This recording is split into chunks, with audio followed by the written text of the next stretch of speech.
ఒకరోజు ఆకాశం స్పష్టంగా మెరిసిపోతున్న టైంలో చంద్రుడు తన వెలుగులో తానే తలెత్తి చూసుకుంటూ అహంకారంతో నవ్వేస్తున్నాడు.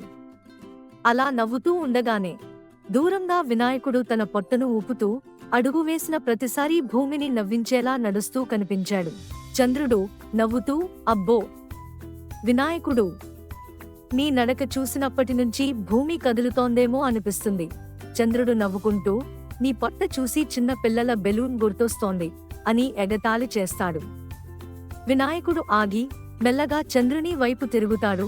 సీరియస్గా, చంద్రుడా, హాస్యం పేరు మీద అవమానం చేస్తే అది సరదా కాదు, అది గర్వం.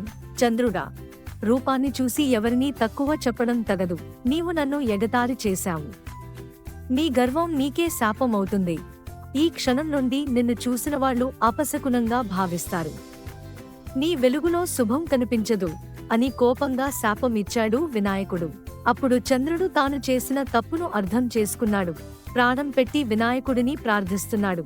వినాయకుడు శాంతమైన స్వరంలో, నీ గర్వం పోయింది చంద్రుడా. చవితి రోజున నిన్ను చూసినవాడు అపశకునం కాదని నేను నిశ్చయించాను.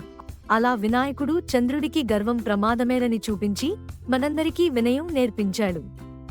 మనం కూడా ఎవరైనా రూపాన్ని చూసి అహంకారంతో మాట్లాడకూడదు. ఎందుకంటే ప్రతి మనిషిలో కూడా దేవుని తేజం ఉంటుంది.